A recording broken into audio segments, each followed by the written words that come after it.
after complete formation of differential equation. Next start solution of differential equation. Differential इक्वेशनचं solution काढायचंय. आपण formation of differential equation बघितलं, त्याच्यामध्ये आपण ज्याच्यापासून इक्वेशन तयार केले ते काय असतं डिफरन्शियल इक्वेशनचं सोल्युशन. इथं तुम्हाला डिफरन्शियल इक्वेशन दिले तर find solution. There are two types of solution. First general solution, आणि सेकंड आहे पर्टिक्युलर सोल्युशन. दोन टाइप कसे पडले, ज्या सोल्युशन मध्ये कॉन्स्टंट असतात आर्बिट्ररी कॉन्स्टंट त्याला काय म्हणतात जनरल सोल्युशन, आणि ज्या सोल्युशन मध्ये आपण आर्बिट्ररी कॉन्स्टंट रिमूव्ह करतो त्याला काय म्हणायचं particular solution. By putting the value of given arbitrary constant त्याला काय म्हणायचं पर्टिक्युलर सोल्युशन.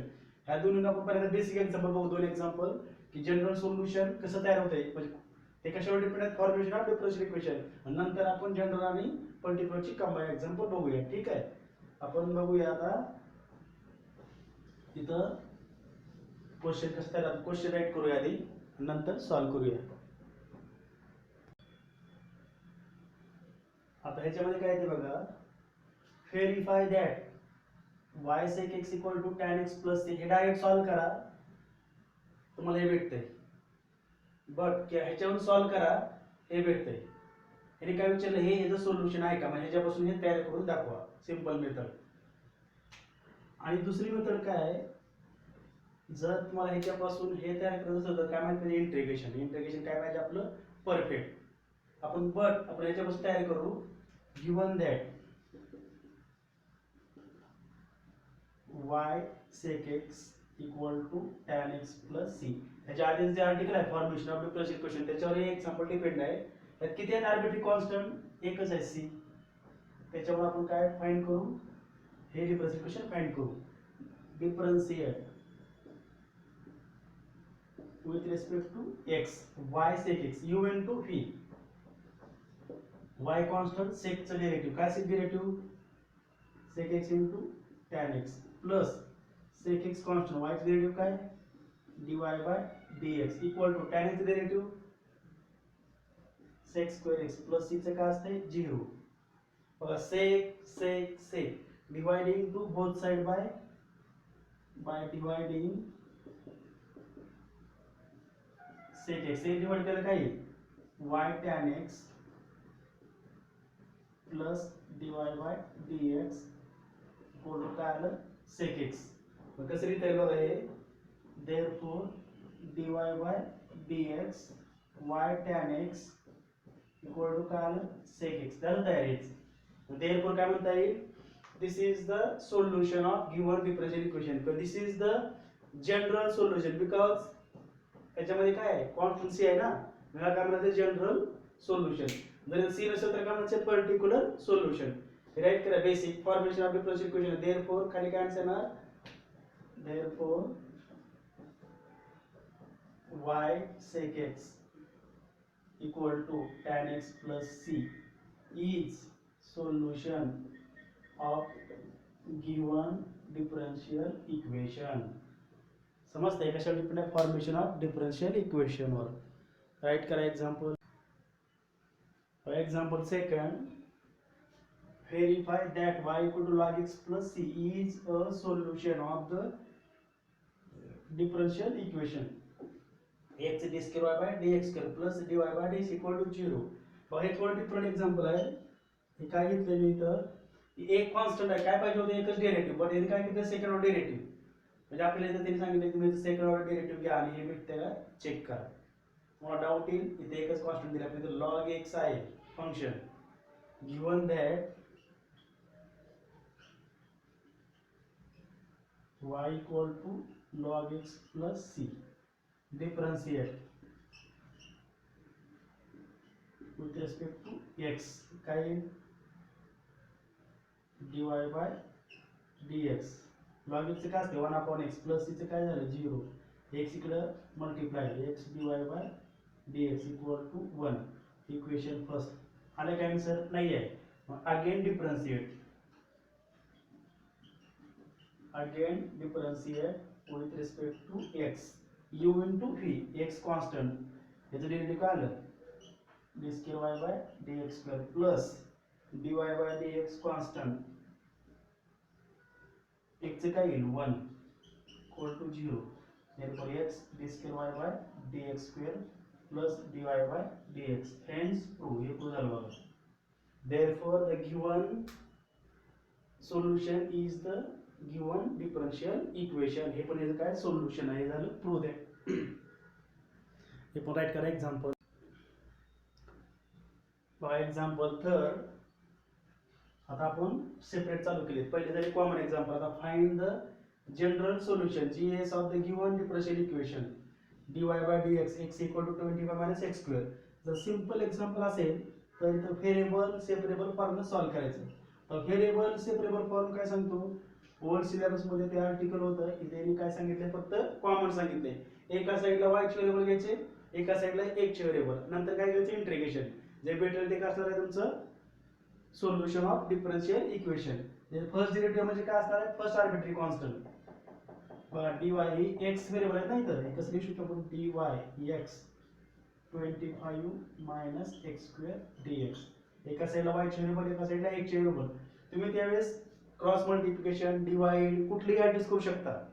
व्हेरिएबल से पहिल्यांदा सोल्युशन फाइंड करा म्हटलं का व्हेरिएबल सेपरेबल अप्लाय करायचं, होत नसेल तर पुढचे मेथड. आपली पहिलीच मेथड चालू आहे त्यामुळे पुढच्या मेथडची आपल्याला गरज नाही आहे आता तर. ठीक आहे, taking integration to both side. Therefore dy integration of x 25 minus x square dx. हे इंटिग्रेशन घेता येते पण त्याचं डायरेक्ट इंटिग्रेशन घेता येत नाही कारण u into v. मग बाय युजिंग सबस्टिट्यूशन रिलेशन करता येते. इथं मी काय करतो, इथं put t equal to 25 minus x square. Derivative काय बघा, dt upon dx काय आलं 0 minus 2x. बरोबर. आता याच्यामध्ये बघा therefore dt बरोबर काय येते minus 2x dx आणि dt बरोबर minus 2x dx. बघा x dx ची व्हॅल्यू काय आली, हे -2 का आली तर डिवाइडेड. मग therefore कसली तुम्ही इथं integration of dy minus root मध्ये t minus t upon sorry minus dt upon 2.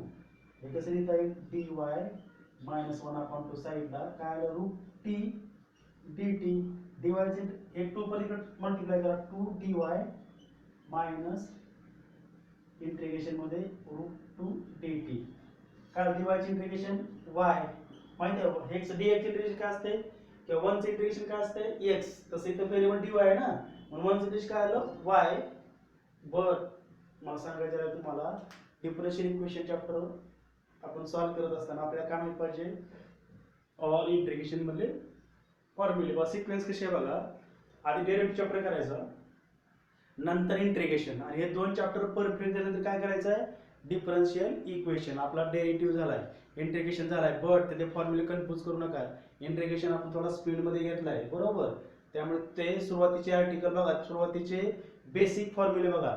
Derivative integration मध्ये कन्फ्यूज न करता ते सॉल्व करायचं तर तुमच्या ते लक्षात येईल. ठीक आहे, त्याच्यामध्ये बघा आता रूट टी चं हे कसं टी रेस टू काय असणार आहे, तर टी रेस टू काय असते 1/2.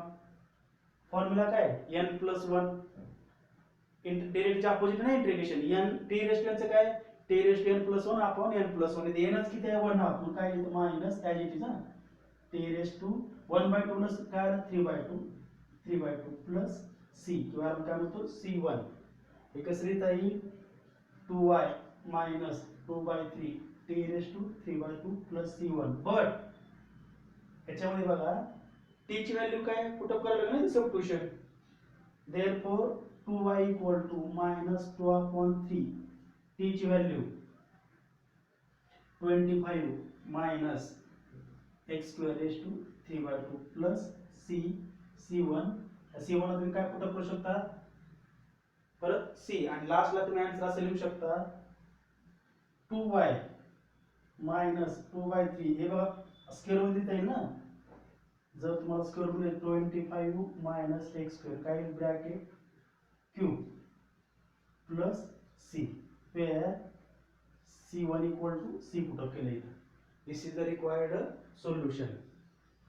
ह्या टाईपचे एक्झाम्पल आहेत. आपण आणखी एक एक्झाम्पल बघू. हे राईट करून घ्या एक्झाम्पल. बघा नेक्स्ट एक्झाम्पल. इथं व्हेरिएबलचे find the general solution of the given differential equation dx by dt equal to can be write dx by dt x log x. आता काय सांगितलं तुम्हाला मी आपण टी आहे तर एका साईडला x ची व्हेरिएबल, एका साईडला x ची व्हेरिएबल तसं लिहिता येईल dx upon x log x. हे क्रॉस मग dt अपॉन t. जर एका साईडला x ची व्हेरिएबल, एका साईडला t ची व्हेरिएबल, तर y च्या ऐवजी काय आले t, जे y च्या ऐवजी काय आले x आणि t. Taking integration dx upon x log x dt upon t.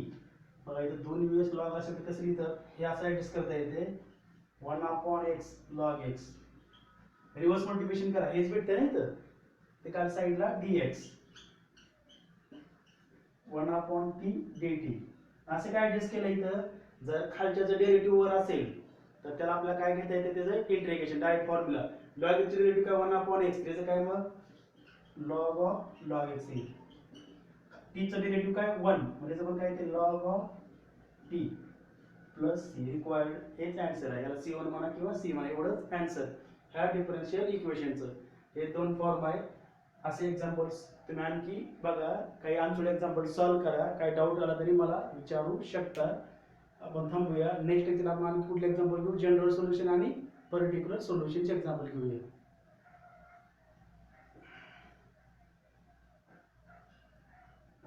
ठीक आहे, त्याच्या आधी ते राईट करा dx अपॉन dt. बघा नेक्स्ट लास्ट स्टेप बघा. हे लक्षात आहे ना तुमचा कुठला फॉर्म्युला इंटिग्रेशनचा 1 अपॉन x dx असेल तर काय log x प्लस c. हा फॉर्म्युला इथं आपण अप्लाय केलाय, तो फॉर्म्युला इथे अप्लाय करा. इंटिग्रेशनचे बेसिक फॉर्म्युले पाठ करा. हा चॅप्टर तुम्हाला एकदम सोपा वाटेल. आज थांबूया आपण. धन्यवाद.